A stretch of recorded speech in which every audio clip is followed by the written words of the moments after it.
Release That Witch. Audiobook, Part 22. Chapter 295, Spread Your Wings.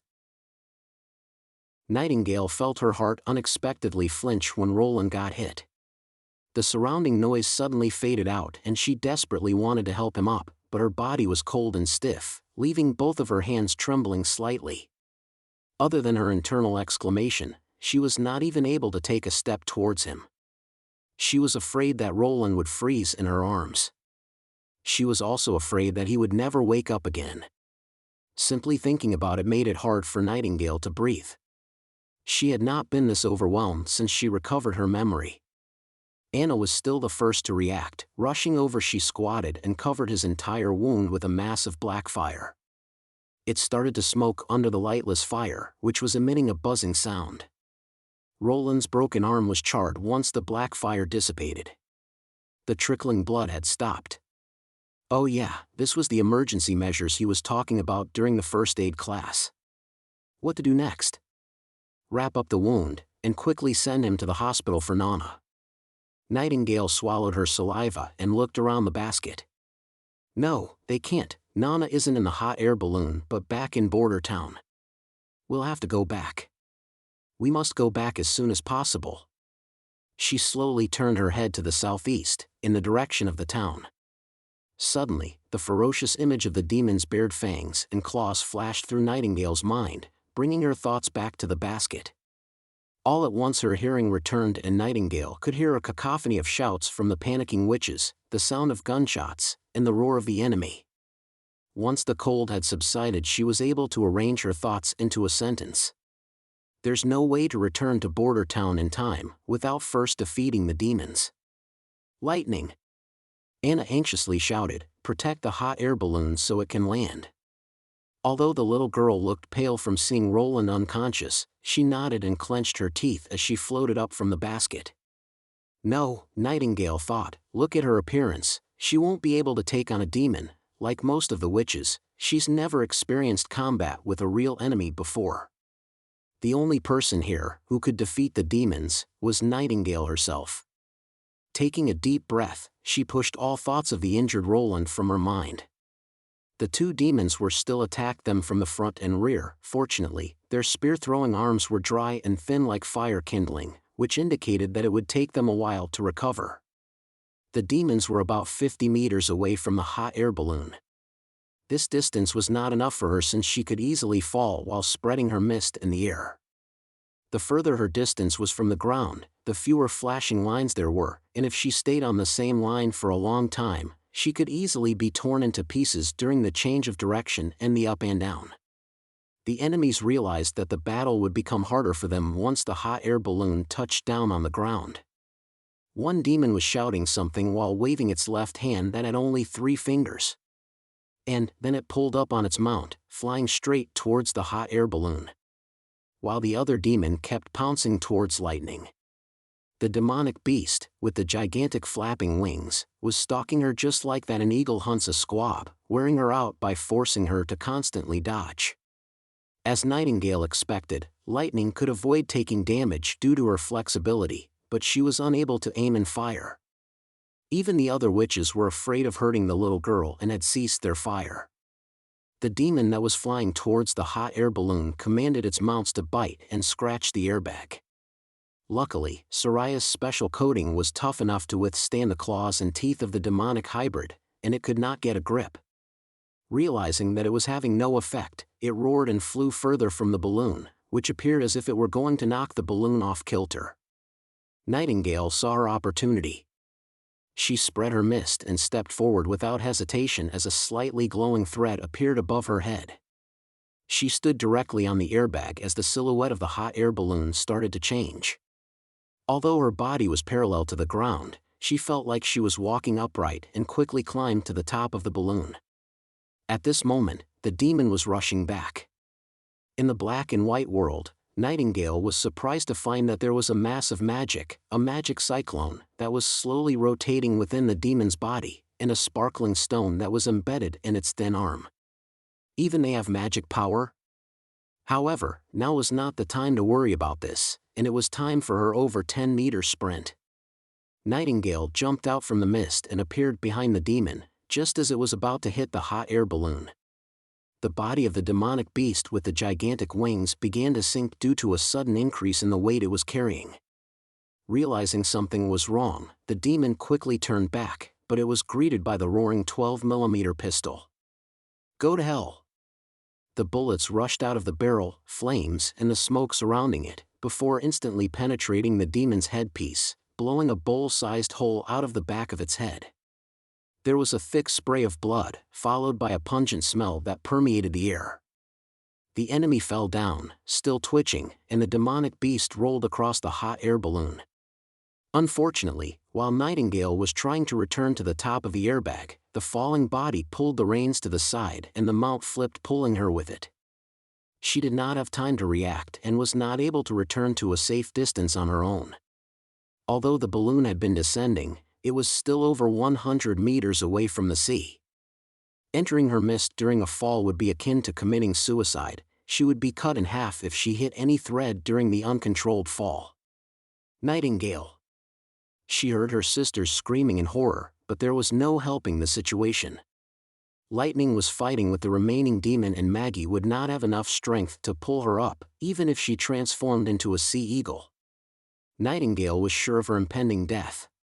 The speed of her fall was increasing. Nightingale looked down, seeing that the original blur of the ocean had revealed its true appearance, and she could clearly see the rolling water and waves. It was almost as if she was not the one falling, but it was the sea that was rushing towards her. Her mind became clearer the closer she was to the sea. Nightingale closed her eyes and remembered when she had met Roland, replaying the memory fragments behind her closed eyes. She was sitting on the edge of the bed, playing with the dagger in her hands, waiting for the gray-haired Prince Roland to come in. The swaying fire, the door, and the bedroom were gradually fading, and finally, she was only left with Roland's smiling face. Her only regret was that she would not be able to accompany him to the end of his days. Coo, coo, coo, coo. Suddenly, she heard a continuous loud tweet. Nightingale opened her eyes and saw a white figure heading straight downwards, rushing towards her chest. It was Maggie. As she was about to say something, the pigeon produced a blinding white light and instantly expanded in stature, producing gigantic wings from her back as the previous feathers fell off. The bird's head was ferocious and it looked just like the demonic beast's. "Oh!" Maggie was roaring loudly as she caught Nightingale with her claws and threw her forcefully upwards. Nightingale flipped up and then fell straight onto the giant bird's spacious back. "What's going on?" Nightingale was completely shocked. "Oh! Oh!" Maggie turned around and roared again as if she was trying to tell her something. This time she understood Maggie's words without needing translation. Although she was not clear as to how Maggie transformed into this beast, defeating the demon was a more important matter to address. "Let's go," she exclaimed. Chapter 296, The Demons. The situation instantly reversed when Maggie was carrying Nightingale back to join the battle. The demons angrily roared and it was forced to give up the pursuit of lightning. It rolled over and dived down straight toward Maggie. The arm that had not yet fully recovered once again raised the spear and quickly swelled up, the skin cracking and blood spraying out. The strike was still strong, however, the spear that was thrown out was not as powerful as before. At least Nightingale could catch the path of the flying spear a little. "Maggie!" She patted the giant beast, spread the mist, and stepped forward. "Oh, coo!" Maggie's body quickly shrunk into a pigeon once again. The gigantic target suddenly disappeared, and the spear flew by both of them, making a whistling sound and fell into the sea. In the next moment, Nightingale appeared from the mist and returned to Maggie's back, who was in her demonic beast form. The entire dodging process went smoothly. The demon was crying in pain, and its arms were shrinking inward, finally even collapsing inch by inch, like a dry bark. However, its left hand was still clenching the reins and manipulating the mount to collide into both of them as if the demon wanted to kill the witches along with itself. Maggie obviously would not do as it wished. She suddenly descended and flew across the enemy when they were about to collide. When she restored her balance, Nightingale on her back had disappeared. The latter appeared behind the demon like a ghost. The enemy was scrambling to untie the rope that fixed its body, and Nightingale would definitely not give it the chance. She angrily pulled the trigger and shots rang out continuously. The shooting this time not only broke the shell on the demon's back but also through its chest. The enemy loudly roared, and soon fell into the blood fog. Finally, the demonic beast which lost its master was killed by lightning. It fell into the sea and soon disappeared. Cloud Gazer slowly landed by the shore. What should we do next? Nightingale looked anxiously at Anna, who probably was the only one to stay calm at this time. It has been delaying for so long. The hot air balloon would only arrive border town at midnight even if we're flying in the night, Anna slowly said. Prince Roland must be carried by lightning and Maggie and depart first. No problem. Oh, the beast opened its gigantic mouth and said. No problem. Just leave it to us. The little girl looked a little down. She probably felt bad that as an explorer, she was afraid of fighting with the enemy leading everyone into trouble. Nightingale patted her head and said, no one is born to do this. This isn't your fault. The witches tied the unconscious prince on the back of Maggie, and the broken arm would be carried by lightning. Both of them quickly flew into the sky towards the town along Redwater River. What about us? Wendy asked. My magic power is running out. Continue to fly, and we have to fly as far as we can. The enemy may send a second team to search for us, and it's too close from the snow mountain here. We have to leave as soon as possible, Anna said. We'll find a hidden place to camp after we reached a safe place. Her decision was unanimously agreed by the other witches. Cloud Gazer rose up again, and there were only 5 people left in the basket.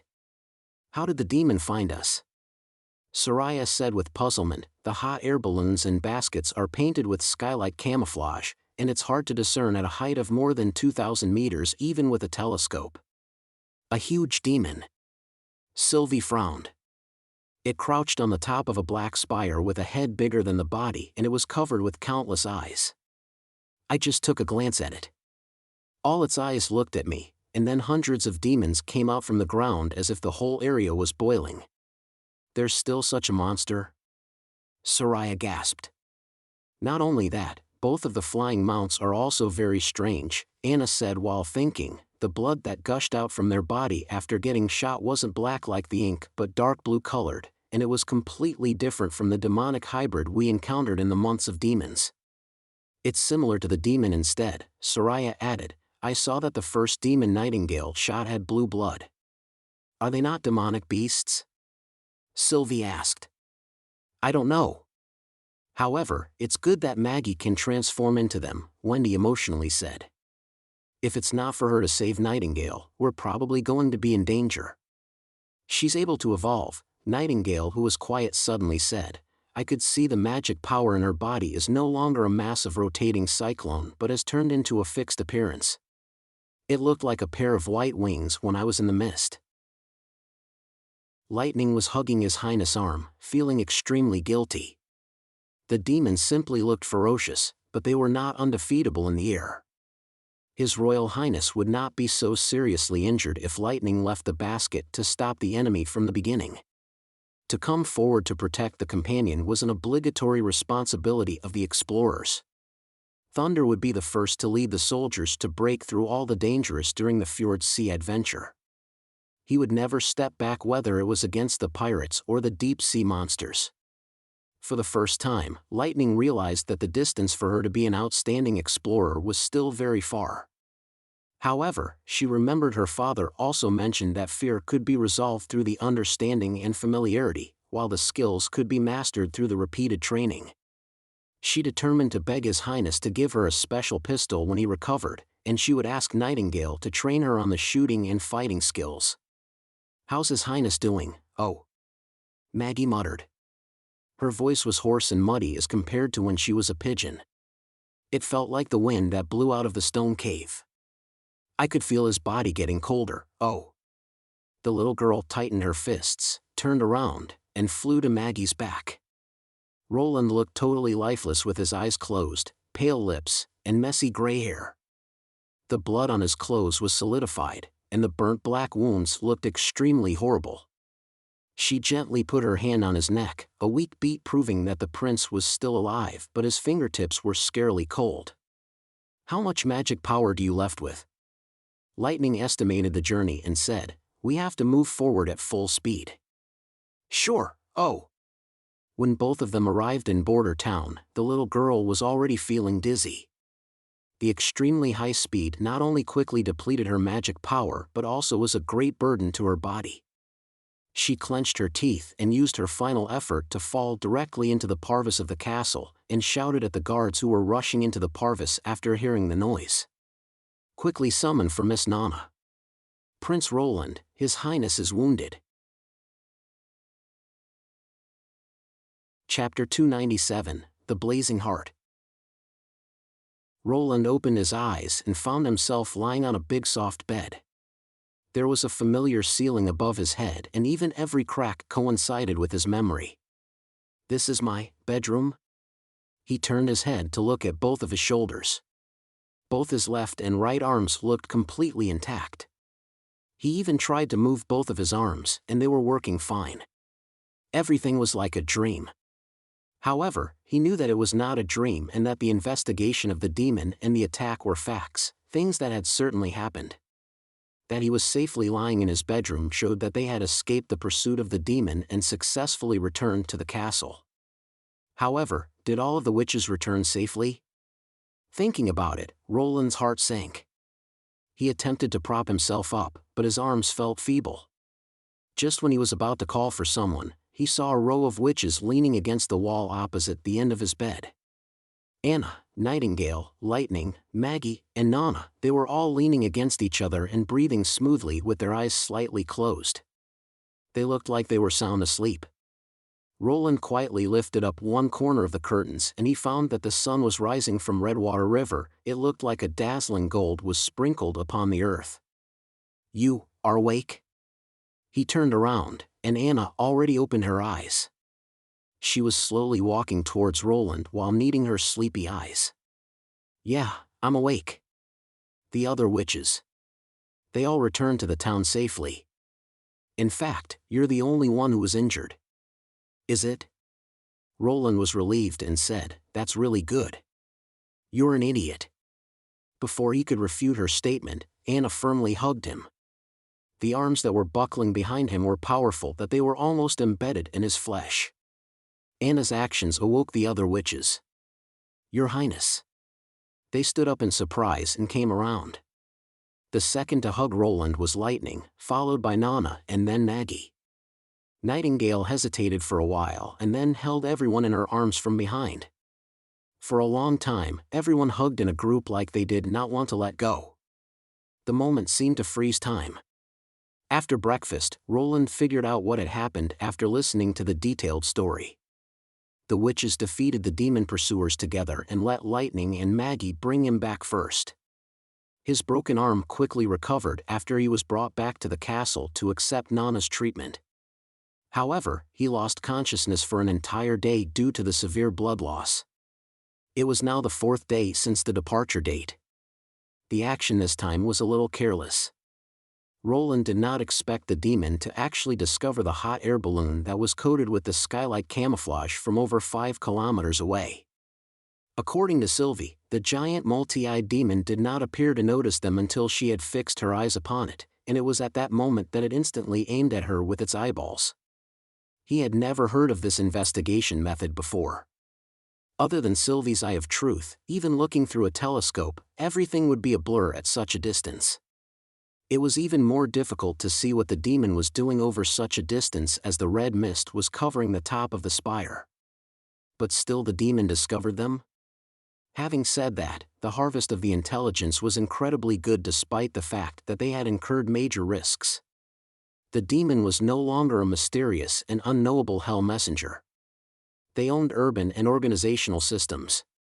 They belonged to a higher evolution of civilization, just like humans. Also, the demons were not strong in the air, at least those in the area behind the snow mountain were not.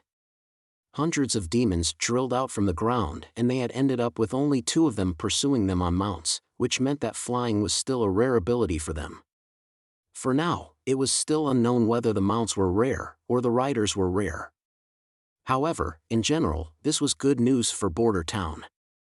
At least he did not have to worry about a group of demons coming around from the south side of the mountain and going straight into the western region to burn and loot. Besides, it was also an important discovery that the demons possessed magic power. According to Nightingale's report, although the magic power of the demons running after them was scarce, it formed a cyclone which was very eye-catching under the mist. However, the way they activated the magic power seemed to be completely different from the witches. They did not activate it by themselves, but they used some kind of mechanism, such as a glowing stone, to release the power. It was not as flexible as the abilities of the witches, but it was a more standardized weapon which they could mass produce. Of course, that was just speculation. Unfortunately, the demons' bodies had all fallen into the sea, and so Roland could not verify it further. The last point was the building. Those small and slender black stone spires were not the demons' residences, and the material was also quite strange. The surface did not have any traces of red mist corrosion. Some of the stone spires were empty inside while others were filled with red liquid inside, similar to a storage tank. Perhaps the red mist in the sky was formed by the liquid after its gasification. Perhaps the demons did not further expand their territory to barbarian land nor the 4 kingdoms due to the gas coverage limitation. Anyway, they would, at least temporarily, not pose any threat to the security of Border Town, according to the comprehensive information. However, Roland also knew that since humans had been driven away from barbarian land by the demons over 400 years ago, perhaps they would come back again someday, so he had to be prepared for that day. Night has fallen, and due to the blood loss, Roland quickly retired to bed after casually dealing with a few decrees. He was preparing to blow out the candle and go to bed after reading half of the history book on his bed when someone knocked. He was slightly stunned and climbed out of the bed to open the door. It was Anna. This time she did not have a thick book in her hands about secondary physics or natural science theoretical foundation as she had done previously.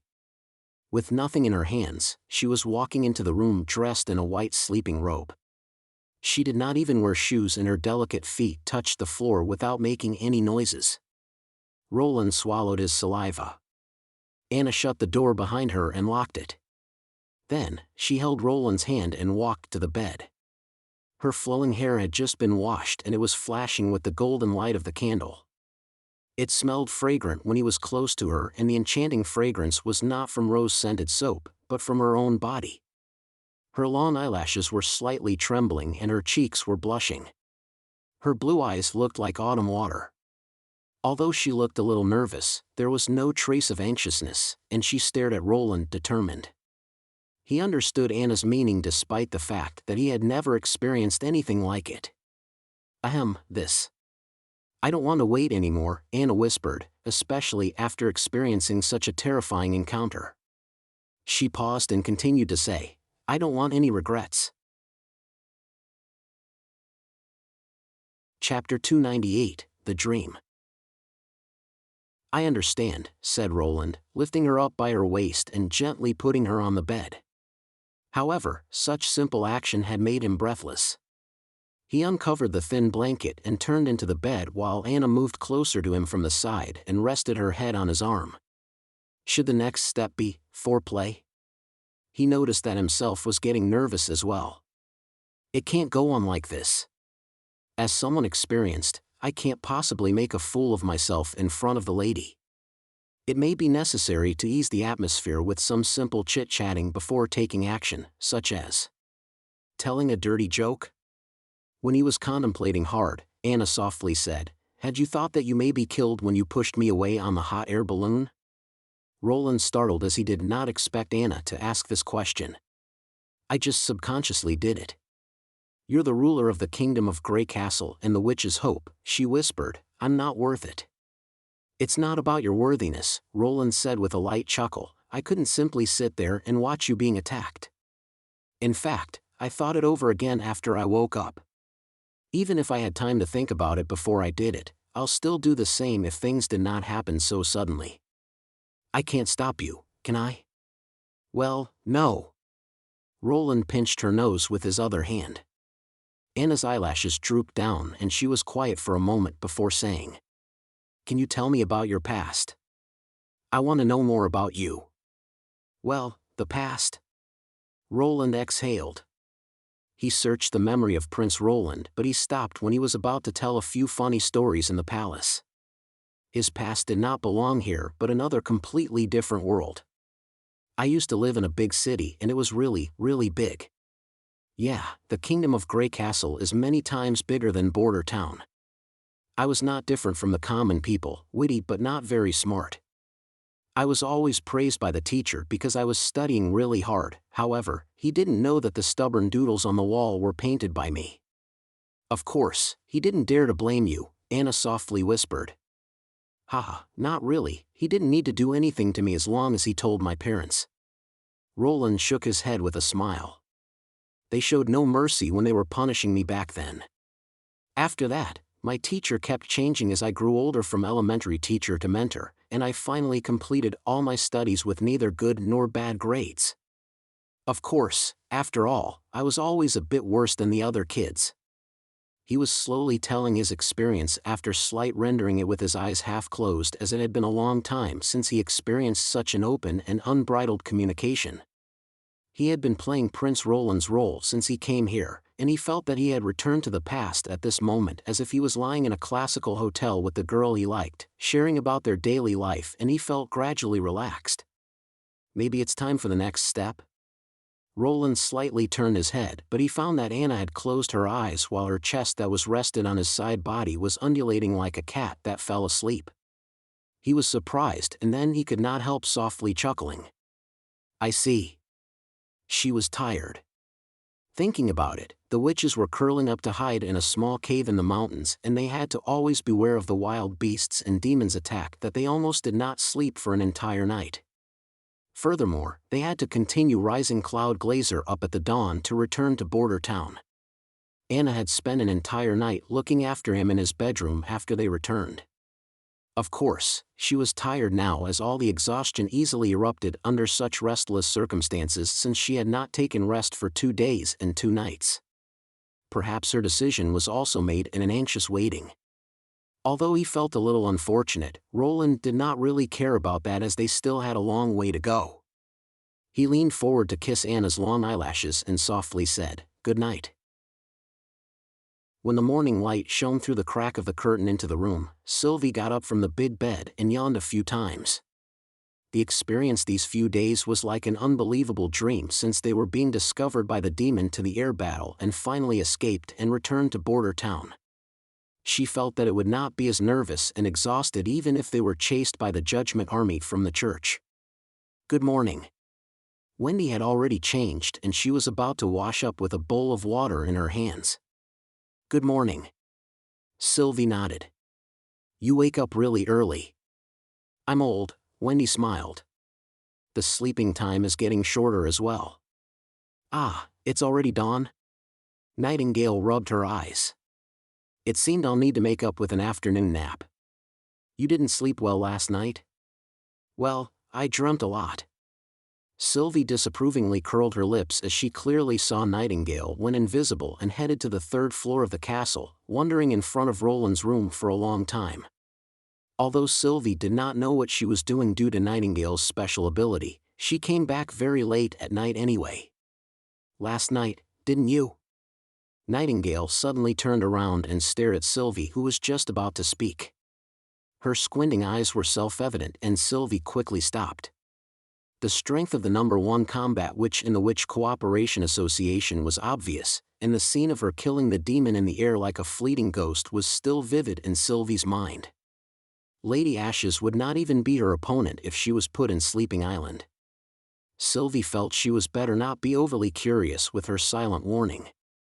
"What happened last night?" Wendy curiously asked. "Ahem," Sylvie said. "I heard her snoring last night, and it probably because of too much energy consumption these few days." "I think so too." Nightingale shrugged and took off her sleeping gown, revealing her well-coordinated body, and began to wear the bra given by His Highness. Speaking of it, Wendy had completely accepted the bra now, and she even had the tendency to recommend it to Sylvie. His Highness Roland is really a scary man. However, Sylvie felt warm in her heart when she thought of him this time. There's really a noble who's willing to be wounded for a witch. She was touched when she saw Roland pushed Anna away regardless of his personal safety. The Witches in the Witch Cooperation Association was not controlled by him, but his important following, even companions. His reflected action could not deceive that he was indeed truthfully standing on the witch's side, just like Tilly Wimbledon. Roland and Tilly might be able to set up a new kingdom without any distinction between the witches and normal people if they could stand together hand in hand and gather both forces.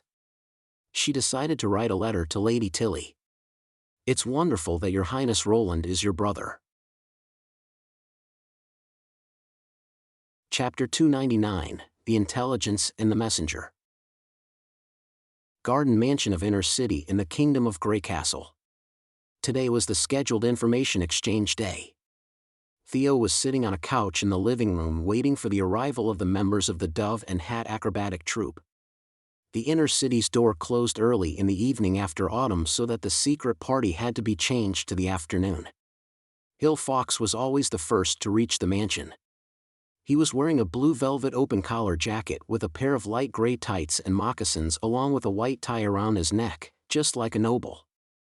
After paying his respect, he passed the history of the kingdom's customs to Theo, whom later took the book and glanced through with great interest. "You finished reading?" "Yes," Hill nodded and said with hesitation, "Will you teach me some sword fighting or assassination skills?" "What for?" "You mentioned that you would train me into a qualified intelligence officer during the outbreak of evil spirits." He scratched his head and said, "But so far you've only given me some strange and eccentric books to read." "You mean the customs history?" Theo poured himself a glass of wine and put 2 ice cubes into it. "This isn't some strange and eccentric books. It records the nobility origin, tradition, cayman, and the famous specialty of each area of the kingdom. As an informant, first of all, you need to be knowledgeable to tell the value of the news from each area. As for sword fighting and assassination," he smiled and said, "I don't intend to get you to sneak into an organization or probe into the enemy's internal information, as it's dangerous and time-consuming. In that case, I might as well directly spend more gold royals to bribe the insiders." "But not everyone can be bribed," Hill insisted. "And it's equally difficult to send a mole into a strictly controlled organization, and it's not possible to sneak in without more than 10 to 20 years of effort." Theo shook the glass and took a gulp of the wine. "Qualified intelligence officers only need to be good in 2 things, which are identifying the news and hiding.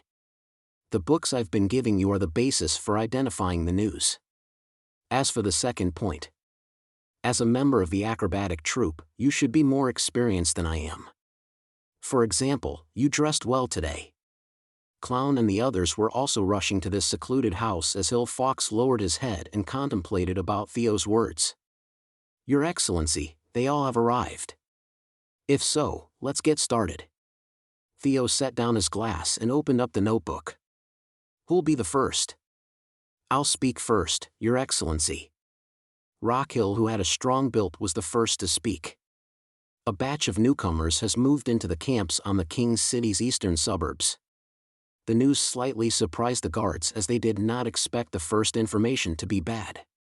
The barracks set up in the suburbs had become the militia's headquarters since the King's City's knightage had lost most of the men. All the rats, fugitives, and criminals who were recruited by Timothy would be sent into the eastern camp before the expedition. And now there was new manpower supplement in just a month after a group of over 1,000 militiamen had been sent to the western region. How many of them? There are only 200 to 300 people, and most of them seem to come from the northern region. There are also a few rats from the blood sale, but there are fewer rats willing to go as compared to the first 2 times. Closely keep track of them and report to me as long as there were over 200 men increased each time," Theo ordered. "Yes, Your Excellency." These people had only one use, which was being the consumable after taking the pills. Now the Queen of Clearwater was moving towards the north and the Southern Territory was powerless to resist. Timothy would undoubtedly continue to attack His Highness Roland's territory, so he must send the news back to Border Town as soon as possible. Next, Clown will present to you the secret information, or perhaps, a gossip, Clown said in an exaggerated tone. I can't verify the truth of the news, however, those merchants make it sound very real, so I'll take it as a truth. They mentioned that Garcia Wimbledon's Black Sail fleet appeared in the Kingdom of Everwinter and attacked the church, causing the siege of Wolfheart City to crumble. They're preparing to take the advantage to sell goods which are in shortage there before the winter. The Queen of Clearwater actually went to the Kingdom of Everwinter? Theo felt slightly surprised, but it was not important if the news was true, because when she chose to leave the Kingdom of Grey Castle she had given up the right to compete for the throne. That's all? Well, I know it's a bit far from the Kingdom of Grey Castle, he said while sticking his tongue out, but I'll find out more useful news next time. Ahem. Hill coughed twice. Your Excellency, I've some new clues for the task you entrusted me with. Timothy has built a new workshop in Inner City and recruited many mud craftsmen. They purchased a huge amount of saltpeter and shipped them to there. However, my people couldn't learn more about the use of saltpeter as the workshop was heavily guarded. Oh? Theo was surprised. They've really moved the saltpeter into the workshop? Indeed. Hill nodded. I've also personally stalked the carriage of goods. This was an extremely valuable piece of information. He had served His Highness Roland for a long time, so he knew that the invincible gunpowder was an alchemical item mainly composed of saltpeter. He noticed that and arranged Hill Fox to probe the whereabouts and uses of the goods, since the saltpeter from the niter plant around the King's City was largely acquired. The intention of the other party to transfer the saltpeter from the alchemist workshop to the production workshop meant that they had mastered the gunpowder formula. The priority of this information was higher than that of the increasing soldiers in the eastern outskirt camp. Good job. Theo praised. The crowd left the mansion in batches after the confidential conversation. Hill suddenly asked before he left, Your Excellency, can we really dethrone Timothy with what we're doing? Of course, the guard said with a smile. Didn't you see the letter His Highness Roland sent through his routed troops? His throne is crumbling. Theo saw an unexpected acquaintance, Sean, when he returned to the Covert Trumpeter Tavern in the evening. He was also a guard around His Highness Prince Roland, just like himself. They walked into the guest room on the second floor and both of them greeted each other before Theo pulled the curtains closed and whispered, How did you know that I'm here? His Highness sent me to pass a keepsake to Lady Margaret, and she knows where you're. Sean pulled out a glittering red gemstone and shook it. Does he have a new mission for me? It's not a mission but a gift. Sean walked to the window with a smile. He opened the curtain a crack and whistled. There were 3 tawny birds flew into the room and stopped on the table while cooing at him until each of the bird was fed with some grain. It was the first time Theo ever saw such a gifted bird. This is a carrier pigeon trained by the witch. Sean patted the pigeon on its neck and explained, different from the normal carrier pigeon, they could fly freely to and from both the places by itself without anyone letting them out or putting it back to their nests.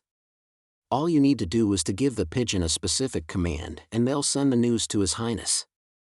If everything goes smoothly, you would receive His Highness' reply within a day. Chapter 300, The Witch Building.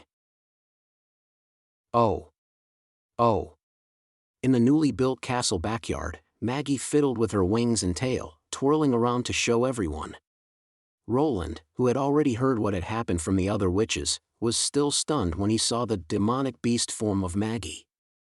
She had become an enormous brown-feathered bird with a 10 meters long tail and a wingspan of about 15 meters. When she fully spread her bat-like wings, the blood vessels and bones under the thin skin were quite distinct under the sun. She had limbs the size of an adult and talons instead of hands to support her long body. Her head was the most conspicuous, with 3 eyes lay triangularly on the top and both sides of the head. In addition, a fierce-looking mouth that was not the kind of common bird-like beak covered a large part of the face. Maggie's lips moved and revealed sharp teeth and a long tongue as she talked, making other girls cry out in astonishment. "This is the demon's mount?" Leaf said, "Fortunately, we didn't run into such monsters in barbarian land, or none of us could have escaped." "If she didn't evolve the new ability, I'm afraid I couldn't survive at that moment," Nightingale said, stroking Maggie's glossy neck. "I'll prepare a bag of small pieces of grilled fish for you every day." "Oh, I know. I'll season the fish with more honey." The giant bird whisked its tail even more cheerfully. Those were his grilled fish pieces. Roland sighed inwardly. How could Nightingale reward others with food that she stole from the kitchen and talk about it so loudly? "Then, as usual, let's test your new ability." "Sure." Oh. After a morning of hard work, Roland gained a detailed insight into Maggie's ability after she shapeshifted into a beast. The change had followed the convention of enlargement. Her new form as the enormous brown-feathered bird was twice the size of the Devil's Mount. Her loading capacity also saw a slight upgrade, so she was now capable of carrying 2 witches while flying. But her speed at full load, which could be kept at about 80 kilometers per hour, was much slower than Lightning's. However, since any load would reduce Lightning's flying height and exhaust more of her magic power, Maggie's endurance was an advantage. As long as the giant bird was completely shapeshifted, the depletion of magic power was slow. The height she flew or the load she carried did not matter. The only concern was her physical strength. Maggie's magic power had also grown considerably, allowing her to climb from the bottom to a medium-ranked witch in the Witch Union. She had enough magic power to shapeshift 7 to 8 times a day. Roland also confirmed his previous hypothesis through Maggie. The understanding of their own abilities determined the evolution of the witches, whether they understood it through learning or sudden enlightenment. This also meant there was a possibility for the witches to evolve naturally. As time went on, a few of them would be lucky enough and eventually stand out. The new ability, which was miraculous enough to turn the foul into the ethereal, absolutely overtook the old one. Could this be the reason why the church fully suppressed the wild witches? After lunch, the Lord's castle ushered in a great event. After nearly 4 months of construction and renovation, the witch building was finally ready for use. Roland marveled at the building with only 3 stories and less than 50 rooms. Though it looked like the ordinary self-built house in the modern world, this building represented the highest construction level of the mainland kingdom, not from its size, but technique-wise. It was the first brick and concrete structure built with concrete beams and pillars reinforced with bamboos. Roland remembered what Carl, overwhelmed with emotion, had said to him when he poured the first concrete earth pillar. "I never thought that cement could be used this way. After being mixed with pebbles, you can shape it any way you like and use it for any part of the house. Your Highness, I believe it won't be long before masons completely disappear from the masonry." In addition to the beams and pillars, the floors were all paved with the prefabricated cement slabs with holes dotting the center. It awakened Roland's childhood memories. These old building materials can only be seen by the post-80s as they were completely abandoned by the times and replaced by cast-in-place concrete slabs before he turned 20. Yet the old prefabricated slabs were reborn in Border Town. The witch building stood on the left of the castle, forming an L shape with the castle. The open space surrounding the 2 buildings was the new garden. It was 3 or 4 times the size of the old one, enough relief to improve the cultivation of grains and fruits. Evelyn, who was staying in the new home, felt uneasy. Having been in Border Town for a month, she seemed to have done nothing more than wine tasting for His Highness. She was also in the bottom in the last test with only 5 points. Although Teacher Scroll did not publicly announce the test results, she could easily pry into the information. Even Maggie, who could not complete a sentence, got 61 points. She suddenly felt she was no better than an idiot. Still, His Highness treated her as usual without discrimination. From time to time, he sent for her and they would talk about wines produced in different regions and taste the newly made hot white liquor. She even earned a gold royal at the end of last month, which worsened her uneasiness. Compared to the other 4 witches, she seemed like a freeloader. There's actually a kitchen next to the living room for cooking and a weird little white painted room. Come and take a look, Kendall said excitedly, opening the bedroom door. Yeah. Evelyn answered weakly. What's wrong? Are you unwell? Kendall asked, looking a little startled. She crouched down to touch Evelyn's forehead. It's not hot. She then laughed. Are you reluctant to be part with the Sisters of Witch Cooperation Association who have shared one bed with you? Evelyn was silent for a moment before she whispered. We've been here for more than a month, right? Almost. Lotus is about to finish the new city wall that she's responsible for. Honey has trained plenty of carrier pigeons for His Highness. Sylvie even dared to accompany His Highness to investigate those terrible monsters. She said in frustration, I'm the only one who has done nothing. I don't even have any training arrangements and I also have the worst test scores. I really don't know why His Highness invited me here. Well, Kendall mused for a moment. Why not ask him personally? Huh. Prince Roland is Lady Tilly's brother. And you've noticed that he treats witches with sincerity. Even Sylvie, who used to tell us to stay away from Roland and to beware of Roland, has changed her attitude. Yesterday, she couldn't help complimenting him. Kendall shrugged. He won't bite you if you ask him. Is that so? That seems reasonable. Evelyn thought for a moment and decided to take Kendall's advice to get rid of the anxiety that had haunted her for so long. Chapter 301, The Bomb and the Wine. Roland called Barav, the City Hall director, to his office the second day after the relocation of the witches from Sleeping Island. I need you to issue a recruitment announcement. He pushed the drafts towards Barav. 10 people for 1 week's work. Preferably women. Barav picked up the paper, read it carefully, and asked, Your Highness, may I ask, what is starch? I suppose you know about wheat flour? The director hesitated for a moment. Which kind of flour do you mean, the coarse flour or the refined flour? The grains can be crushed before being baked into loaves of bread or wheat cakes, and yet the bread Your Highness eats is made from the refined flour that has been sifted to remove the bran. The yield of the refined flour is only 60% of the coarse flour and the corresponding bread is softer. It has a price so high that only great nobles can afford it. The thing that Roland liked most about the former treasurer was his good understanding of all the ordinary commodities. Due to the underdeveloped agriculture and deficient food supply, the same thing could be eaten in different ways according to the social class. Take the common wheat for an example. Civilians simply made porridge from the roughly hulled wheat in order to make full use of the food. The disadvantage was that wheat hulls and sand remained in the porridge, making it gritty to eat. By comparison, the low-class nobles cared more about daintiness. They would ask people to sift away the sand and pulverize the wheat into the coarse flour for baking bread and cake. As for the rich great nobles, food, which was viewed as a way to pursue an enjoyment of superb cuisine, was more meaningful than just something to fill their stomachs. After being sifted further, the coarse wheat flour would become the snow-white fine flour from which the beige bread was made, smooth and sweeter. The starch is further refined and processed from the refined wheat flour, Roland explained. After the workers are recruited, I'll send someone to tell them the procedure. Further processed? Barav could not help but stare at Roland. How much wheat will it take? Not too much, 300 or 400 kilograms. Roland paused and changed his words. A basket as big as my desk will be enough. Barav nodded and asked again, why would you prefer to recruit women?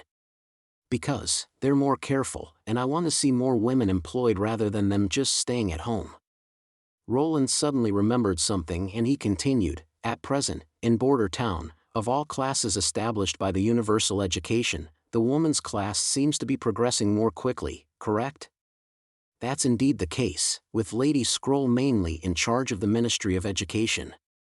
Women in town, who barely had anything to do except taking care of children and completing housework, have been spending most of their time learning and reading. In that case, I request that you recruit some female apprentices into City Hall after the next assessment and gradually increase the proportion of female jobs, Roland ordered. Your Highness, this is unheard of. Barrow frowned. My apprentice is just as good as a woman when it comes to being careful. Then make it heard of, Roland said bluntly. It's the easiest and quickest way to increase the workforce without growing the population. If all of the women can contribute to the construction of the town, I would have the double manpower. All you have to do is to guide the people in order to change their mindset. As long as the pay is attractive, I believe they'll apply, out one by one. After Barrow took his leave, Nightingale laughed in the prince's ear. What kind of goody are you going to make this time? The starch? No, it's not for eating. Roland drank some tea. But we can actually get some good ingredients during the process. Pour the refined wheat flour into the water, knead and scrub until the water has turned completely white, and then do it again with new water. At last, the remaining sticky substance is gluten, which can be used to fry or quick stir. Adding a bit of honey or spices will make it particularly delicious, especially with the flexible texture. But what Roland wanted was greater than just something to eat. The starch, that settled in the milky white water that had been sifted, was what he really wanted. It was the main material of explosives. Since nitroglycerin had not yet begun its testing trial and neither had TNT, nitrostarch was relatively the simplest high explosive they were able to make, and the production process was exactly the same to nitrocotton. But the sensitivity of the finished product was low so that it could not be ignited by an open flame. It could only be ignited by using a detonator. Nitrostarch, more powerful than TNT, was widely used as a substitute for TNT during World War I and World War II. With highly refined starch, those alchemical apprentices who had been extremely proficient in the production process of nitrocotton would presumably be capable of producing a batch of nitrostarch in a short period of time. After lunch, Roland had returned to his chamber to take a nap. However, that was when he heard footsteps outside the door. His heart thumped a little wildly, guessing it was most likely Anna who would come for him at this time of the day. Would she pick noon to come here, because she was too tired and fell asleep last time? Come in. Roland was a little surprised when he saw Evelyn standing outside the door. It's a bit different from what I was expecting. He coughed a little, wore a genial smile on his face, and said, "What's the matter?" She walked over to the table and bowed her head. Despite looking a little nervous, she said, "Your Highness, I want to ask you a question. Is it just another platitude like why do you treat witches so well?" Roland thought to himself, and yet in the spirit of treating the comrades like a warm spring wind, he smiled. "What do you want to ask? Why did you pick me to come to Border Town?" The question shocked Roland for a moment. Is she complaining about the bad wine? My ability is neither as good as Sylvie's nor as practical as Lotus's and Honey's, she said in a low voice, and if you want someone to taste your wine for you, a gold royal per month is sufficient enough to hire a professional winemaker from the King's City. What do you think of the variety of wine? The alcohol burns at first, but it mellows if you drink it slowly and get yourself used to it. And the drink that's made of ice, fruit juice, and syrup is richer in taste. But all of these are based on my personal preference, Evelyn replied cautiously. My family-run tavern only sold cheap wines and watered-down ale, so I'm not very clear about which kind of wine the nobles would prefer. So, it's not a problem with the wine. The prince was silently relieved. He rose to open his bookcase, took out a can of ale from the top shelf, and placed it in front of Evelyn. Can you turn this ale into my brewed white liquor? I think that's no problem. She reached out her hands and held the jar. Soon the dingy wine began to change.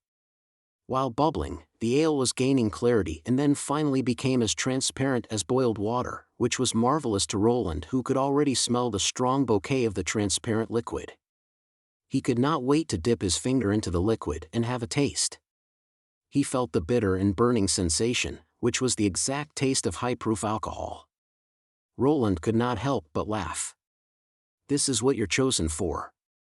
Looking at the puzzled look on Evelyn's face, he clapped his hands and said, I'm going to set up an alcohol factory. No, It's a brewery. Would you like to be my chief winemaker? Chapter 302, The Battle Horn. The fireplace was blazing inside the king's city's palace hall of the Kingdom of Everwinter. Summer here was exceptionally short when compared to the Kingdom of Grey Castle, with its 4 distinct seasons. The coming of fall was more like a warning for the upcoming cold, and a cold wind would quietly arrive before people would change their light jackets. Garcia Wimbledon was sitting on her throne in her fox fur overcoat, while listening to the complaints and requests of the nobles. She did not like this palace. The pillars, walls, and floors were all white stone, which had been polished smooth and made translucent to look like ice. Even though she sat on 2 velvet cushions, she could still felt the biting chill spreading up to her from the steel throne. The damn house seems to be built of ice, she thought unhappily. The first thing I'll do is to break down the floors and walls, and then rebuild them with dark brown granite slabs, after my situation has stabilized. Respected Majesty, I'm begging for justice, a noble said, in a woeful tone. The fellow was long-winded when the matter needed only a few words. The main point was nothing more than that Archbishop Heather presided over a public trial of sinful nobles, most of which were sentenced to the gallows. Although he was lucky enough to avoid being hanged, he was still sentenced to confiscation of his property and was forced to deal it out to the civilians who had suffered from his persecution. I can understand your request, and your private property shall not be infringed upon. After a moment of contemplation, Garcia continued in a calm voice, but it'll be hard to clarify the specific amount. Provide me with a balance sheet from the last 5 years, I'll replace a portion of your compensation from the seizure. But those mobs have almost robbed me blind, so I'm afraid the records might. Garcia interrupted. Well, I can only give you compensation in accordance with the standards previously announced, if you can't provide the balance sheet. There are other nobles being ransacked around you. If I give you more, others will get less, right? That's right. Who knows whether the numbers you declare are true or not? Don't be so verbose, Knight Halon. Those gold royals were not yours. You should be content with what you've got. Compared to your companions, you're lucky. They can only beg for compensation from the deities in the heavens. Seeing that all the nobles around him were glaring, Knight Halon could only bow, saying, Okay, I accept the compensation you've given me, and thank you for your mercy, your majesty. Next, Garcia said with a smile. I'd like to send my best regards, your majesty, a white-haired old man said as he stepped out of the crowd, with his hands on his chest. The cayman of the Silver Heron family was shining on his chest. Marquis bowed. I remembered your domain did not suffer attacks from the church mobs. Yes, he nodded and said, they definitely wanted to attack but they couldn't. Snow Ridge was easily defended, and my knights blocked the invasion of the mobs. My son, however, was less fortunate. He was on duty at the palace on the day of the riot. In order to protect the former queen, the believers killed him and hung his body on the gate. He wasn't free from the humiliation until your majesty arrived at the Kingdom of Everwinter. That sounds like a tragedy. Garcia pretended to be sad and sighed. What would you like me to do? A guy named Butcher killed my son, and he has become the leader of the surviving rebels. The gang of people has been hiding in the impassable mountain range to the north. I want to kill them to avenge my son. Marquis Bode stated calmly. I don't have enough manpower. Apart from those going on patrol, defending the city wall, and the granary, it's hard to dispatch more to hunt for the hundreds of mobs in exile, Garcia said and shook her head to express regret. Once winter comes, the heavy snow will block the mountain pass, then they won't be able to get supplies, and sooner or later they'll all freeze or starve to death. So, why don't you stay calm? I'll only feel relief after killing the foes to avenge my son, your majesty. I'm not requesting that you dispatch knights to search for the rebels. There are many grottos at the foot of the mountain, and they must be hiding there. However, the entrance to the grotto is extremely narrow, and the knights can't invade since it's blocked off by rubble. I was hoping that you would provide me with the alchemical materials necessary to destroy the gate, and I'll do the rest by myself. He wants snow powder? Garcia thought and frowned. The formidable power of the snow powder is almost ever victorious. It can be the trump card needed for game-changing, so it shouldn't be spread around. As she went to refuse the Marquis Bode's request, he said again, "If you grant my request, I would return back to the palace to work for you. The Silver Heron family would support your rise into power in the kingdom of Everwinter." Garcia slightly paused upon hearing his words. When the church put the former queen to death, a portion of important officials were also killed. Marquis Bode was quite prestigious here. He could work as the prime minister to unify the rest of the nobles, which could, to some extent, ease the dilemma of the administrative difficulties. "You request too much." She contemplated his words for a moment before making the final decision. "But, since I'm not willing to give you gunpowder directly, I can send my specialized alchemist to assist you in destroying the gate." After the official business was over, Garcia went to the back room. Ryan came forward and handed a cup of heated fruit wine to her. "It's hard work, Your Majesty. Those nobles all turn to you as expected. In this case, you'll still be able to take over the whole kingdom of Everwinter, gradually, even without depending on the King of Wolfheart. If it wasn't for the church." Garika shrugged her shoulders. The church's move to deprive the nobles of the inheritance right had caused them all to side with her. She had won the wide support of the nobles and, together, with her efforts to greatly undermine the rights of the church power holders, it would make it less difficult for her to gain a firm foothold in the king's city. However, she would still have a long way to go to take control of the kingdom of Everwinter. People there were greatly influenced by the church. The soldiers of Black Sail Fleet, who were dispatched to wipe out the churches in some of the large cities, had suffered attacks from civilians and believers alike. Therefore, there was a vital importance to align with the Kingdom of Wolfheart, not only to help resist the church but to also weaken the influence of the church by thinning their population. As for the civilians who were as stubborn as mules, they should all be killed. "Oh, by the way, the King of Wolfheart sent you a letter." Ryan took out an envelope and said, "You were busy dealing with the administrative affairs at that moment, so I didn't bother you." Garcia looked serious as she opened the envelope and read the letter. "Bad news? The church has dispatched troops again," she said in a deep voice, "and they're heading to Wolfheart City by land and have broken through several of the temporary lines of defense." "What? The months of demons is about to come. Are they planning to abandon the new holy city?" Ryan's eyes bulged in shock. Garcia returned to her desk, contemplated a moment, and then frowned. It was impossible to think that the church would let her off the hook, but she had not expected them to counterattack so quickly. She would be well prepared if the church had waited to wage war until spring, but the enemy obviously did not want her to have the respite. If she did not accept the request for assistance from the King of Wolfheart, she would not be able to resist for long if the Kingdom of Wolfheart collapsed. However, there was a chance. Provided that the troops from the church were exhausted to near death in Wolfheart City, the enemy would then suffer from a great calamity as the demonic beasts invaded massively into Hermes. They might send out more of the God's punishment army. Even so, she had more powerful weapons, like the snow powder. That, used with the black water from the Styx River, would create an evil fire powder that would be lethal if thrown over the high wall in Wolfheart City. She could absolutely destroy the collective strength of the enemy. Realizing this, Garcia said, "Execute my command. The troops of Black Sail Fleet are to get ready for the expedition. We'll get through winter in Wolfheart City this year." Chapter 303, Preparation for Aerial Attack. After a week's assembly and testing, Roland and Anna finally completed developing the impact fuse for the bomb.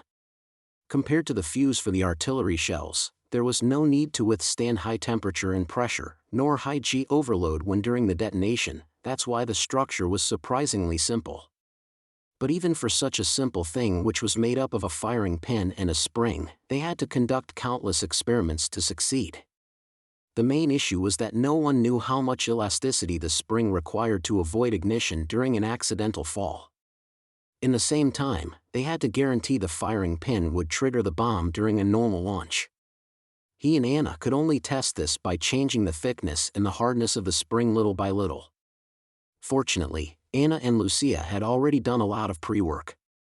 Thus, Roland could choose from a variety of high-quality materials. In the end, through testing, they ended up using the steel alloy number 1365, which had a relatively high hardness, but a lower toughness. So, even if the bomb fell from an altitude of 1 meter, it would not be completely compressed. After the selection of the spring, the rest was easy. Even though Roland had never seen a fuse before, he could still come up with a design by himself according to how it worked. It was certainly not state-of-the-art, but it would be enough for the current crude bombs. The completed fuse looked like a cylinder, 12 centimeters long, 5 centimeters wide, with a thread below it which could reach up to the top of the bomb. Its interior looked like a downward convex groove so that the firing pin which had the same shape could fit inside. In the idle state, its top part would be pushed by the spring to the groove mouth, while the firing pin inside the groove was just 1 finger away from the primer. For security purposes, Roland also opened a hole in the head of the firing pin and used a plug to keep it fixed on top of the ammunition case. This way, before the launch, it was necessary to pull the plug first, or else the firing pin would not move upward and downward. The simulation launch was held on a sunny afternoon. Because the weight of the bomb after it was filled with gravel and black gunpowder was close to 5 times Nightingale's weight, Roland did not board the hot air balloon, and instead watched the launch with a telescope from 300 meters away. Apart from himself, Iron Axe, the commander of the First Army, and Carter Lannis, the chief knight, were also watching the simulation. "You plan to use a hot air balloon to throw a giant explosive package in the palace?" Carter could not believe his ears when he heard Roland's plan. To initiate an attack from an altitude of 2 kilometers, disregarding the city walls and the garrison forces, this redefined entirely his concept of a combat. But of course, having stayed in border town for almost a year, his previous concepts had been redefined many times already. As long as it's controlled properly, this is entirely possible. Roland nodded. Timothy is currently recruiting soldiers of the militia by force.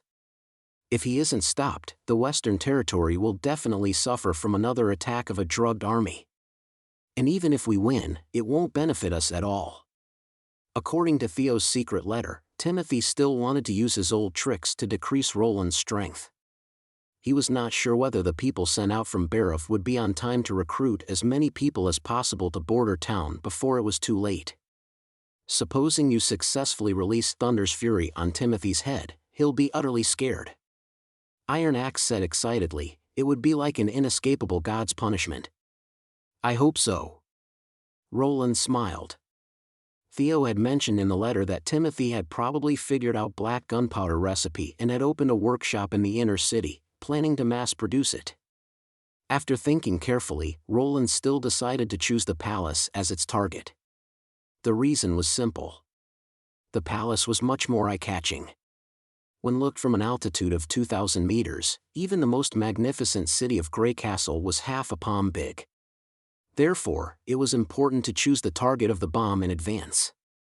The palace was situated in the middle of the inner city, surrounded by red tile wall. At the top of it, there were white slates, which were particularly eye-catching, making it impossible to miss the target. But the workshop was different. Without layout chart of the king's city and ground guidance, it would be impossible to describe the exact location of the target by words. Plus, the workshop's area was not so big. If the bomb were to fall on top of a civilian's house, the whole plan would fail. Suddenly, a white shadow fell on the ground, causing a pillar of smoke in the simulation field, followed by the thunderous sound of an impact. "Looks like the bomb has landed." Roland put away the telescope. "Let's go see the results." After a week's training, Lightning's bomb-dropping technique had improved significantly. This time, the bomb had hit the ground just 5 meters away from the target. The whole bomb was sunk in the ground and the outer shell was greatly deformed due to the impact. Once the cloud gazer landed, Anna used her black fire to cut open the bomb, and everyone saw that the soil near the fuse had been burned black. This proved that the primer's temperature was high enough to ignite the gunpowder which was spread on the ground beforehand, so the fuse itself worked properly. If the interior of the bomb was filled with nitrostarch, it would easily create a 4 to 6 meters deep hole, and everyone within a vicinity of 50 meters would die. Since the development of bomb had been completed, the next thing to do was to plan the attack. Roland looked everyone around him and said slowly, "The surprise attack on King's City will be carried out next week. First, Iron Axe, you'll lead a group of 50 Flintlock Squad members and escort the witches to the outskirts of Silver City. There's a mountain ridge in that area, which is much concealed, and it's suitable both for setting camp or launching off a balloon." "Yes, Your Highness," Iron Axe answered. "We won't fly directly from Border Town?" Wendy asked. "No, it's too far." Roland shook his head. Normally, from the Western Territory to the King's City it required at least a week's trip, and with the Cloud Gazer it would take around 6 days to go and come back. Furthermore, with the dropping equipment installed, the basket could only load 2 people, and since Nightingale was not going, only Anna had the ability to fight out of the 4 witches. Thus, spending 6 nights in the wild would be too dangerous for them, and he did not want to risk it. If you set out from Silver City, you'll be able to complete the mission in just 1 day and return before nightfall. Next, the witches for this mission are Anna, Wendy, Lightning, Maggie, Nightingale, and Sylvie. The last 2 will be responsible for monitoring the surroundings, while the attack will be carried out by the first 4 according to our training. Especially Lightning. He looked at the little girl. "Our success depends on you." "Just leave it to me," she replied and patted her chest. "The last thing I want to say is, be careful," Roland emphasized each word. "I'll be waiting for your return in Border Town." 4 days later, under the escort of the First Army, the first bomb, Easterly Wind No. 1, carried out by a carriage, was loaded on a freighter to Silver City. Chapter 304, The Unexpected Surprise. May never thought that by the time she would set off for Border Town once again, and her heart would be filled with expectation. The forest along Redwater River started to become yellow, and the blowing breeze had a trace of chilliness. The river water with its waving light was flowing below her, and from time to time one could see fallen leaves sliding across the rail. Without the anxiety and restlessness of last time, the autumn scenery around her looked as if it came out of a poem or painting. "Miss May." A voice full of admiration sounded from behind. "The play that you performed, The Witch Diaries, was it really written for you personally by His Highness?" As May turned around, she saw a group of actresses gathering behind her, and in front of them standing a woman who looked at her nervously. She recalled that her name was Swallow. "Ah, sorry." Irene waved at her from the bow of the boat and laughed. "I couldn't answer their questions, so I told them to go ask you." "Such a fool." May rolled her eyes. In the past, she would have answered them with a sneer. But after spending more time with Irene, she became more and more patient. She said, "His Highness didn't write it for me.